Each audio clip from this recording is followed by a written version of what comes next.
Hey everybody, it's Gary, main brew guy. I am brewing a pale ale today. It's calling it the Ron Mexico until I come up with a better name, just for Beersmith. But it's a Ron Mexico pale ale, and basically it's built upon the malt experiment that we recently did in Brew Tubers Club. I wasn't sure about the malt experiment. I didn't think I would glean too much from that, but I figured, what the hell, go ahead and try it out. And I'm glad I did. I really did learn a lot. And I also learned that this was a really good recipe. So I'm just bumping up the IBUs a little bit, and I'm adding a little crystal malt. And I'm splitting the malt up between basically a pale malt and some Golden Promise. And pretty much rebrewing this until I come up with a better name. You guys can help me out in the comments. That would be great. Also, in my previous video, I was doing the sweatshirt giveaway. So if you didn't see that video, you should go check that out. It's my previous video, the Digiten video. There's a giveaway in that video. You should go check it out. I haven't been showing much of the Brewday today. I've been just kind of like tinkering and transferring that ESB to the keg and updating my tap handles and cleaning and kind of just brewery maintenance stuff that we always do. Some days I don't record as much, and half the time I don't record at all. But back to this brew day. So far everything has been spot on. The mash seemed a little thin this time around, which is so bizarre. So maybe it's a half a liter, I'm not sure. Probably that's what it is, a half a liter difference.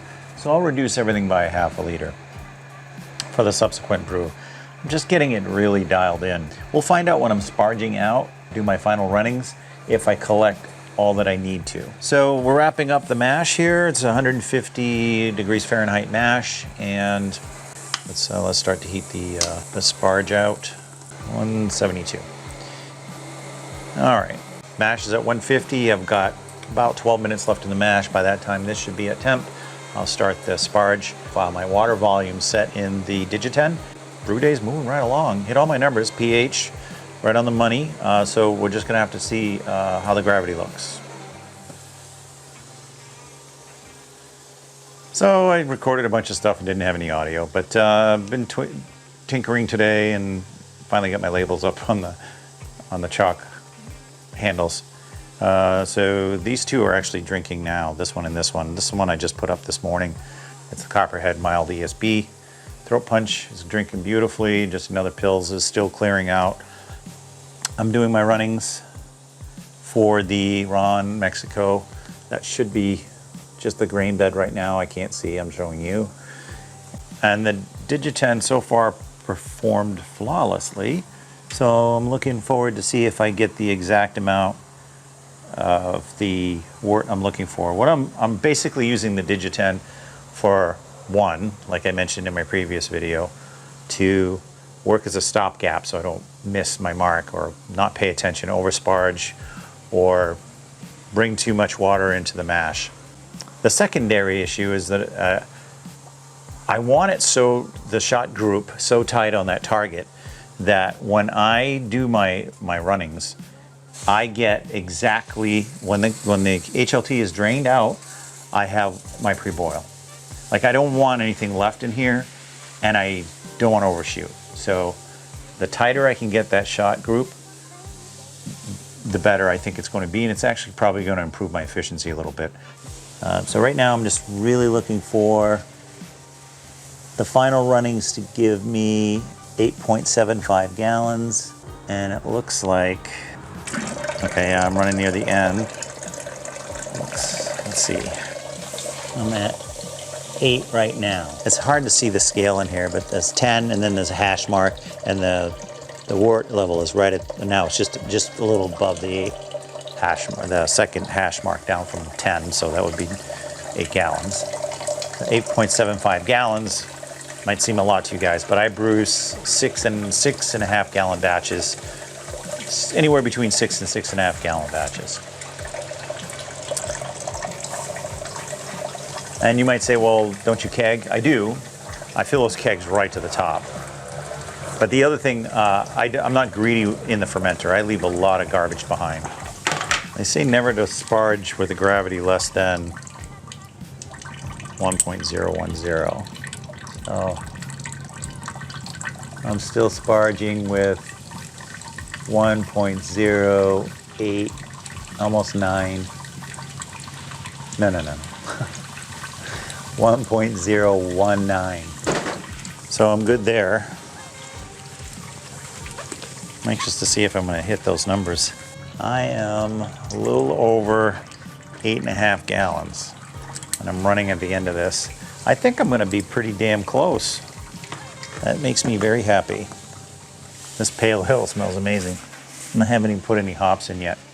And I don't know if you noticed at the beginning of the video, you saw the screen at the bottom. I do free hop additions. I don't put them in a basket, Hop Spider, or any other device. That screen at the bottom, I have a video on that. It's Innovative Homebrew Solutions makes that screen. I suggest you check out that video, and it's an amazing product. I can't even stress enough how amazing that is. So now all the hops go straight into the boil, and I get no trub afterwards. So check out that video. All right, everything's looking good. Let me get a pre-boil gravity.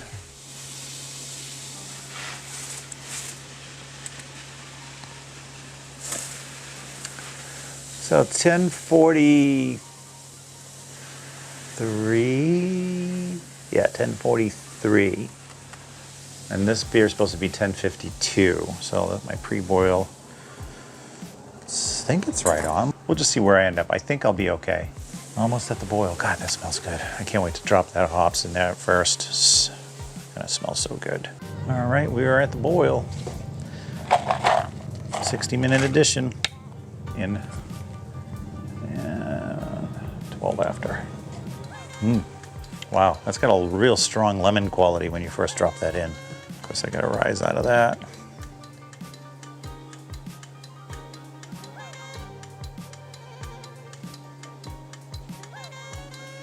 Nice. Coming back down.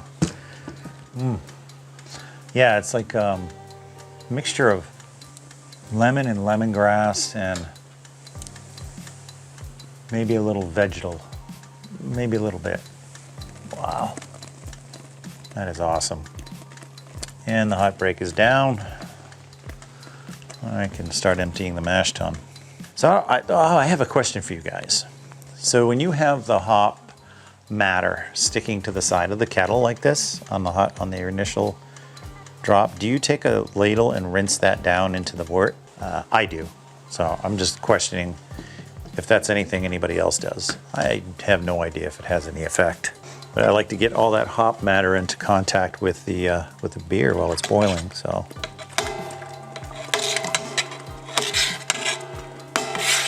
I know the low-dough brewers out there probably starting to have an eye twitch watching me do this. It smells like malt and lemongrass in here. It's pretty good. So I've rinsed the sides of that hop matter, and just not all of it, but majority of it, and get it down and back into the boil. That's the question I have for you guys. If you guys get that hop matter that sort of sticks in the 60-minute drop, because you get all that hop break foaming, do you guys stir that back in, clean it off the side of the kettle, or you just leave it stick there throughout the brew day? Put it in the comments. I got about 8 minutes left in the boil. 3 minutes I have to do my 5-minute hop drop, and that's it. There's no whirlpool. Mango New England IPA, which is my maniacal throat punch, made with maniacal juggernaut.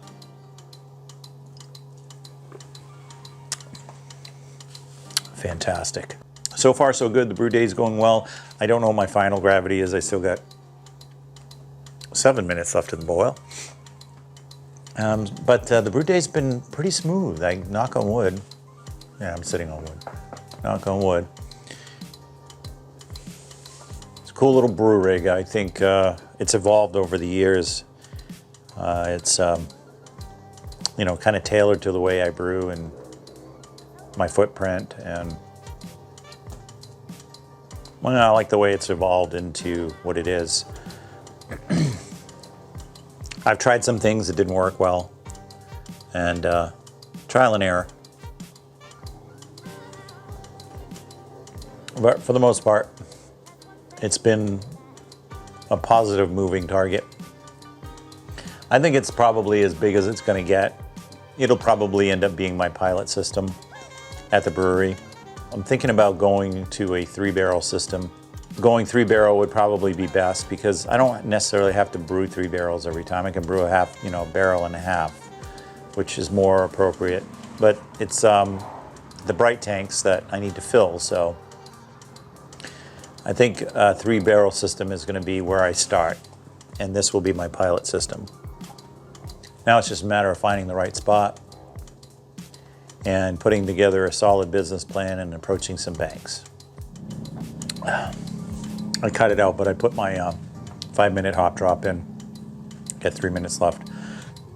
I cut it out because the 4-wheelers were going by. If you guys haven't checked out my video on brewing in New England IPA, you should check it out.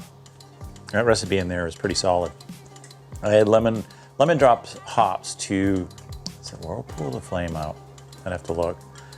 1.5 ounces additional to that recipe. I may have put it in the recipe when I was tweaking around on the video, I can't remember. But I actually did brew with the lemon drop hops, and yeah, it made a big difference. Not a big difference, but it's a nice addition.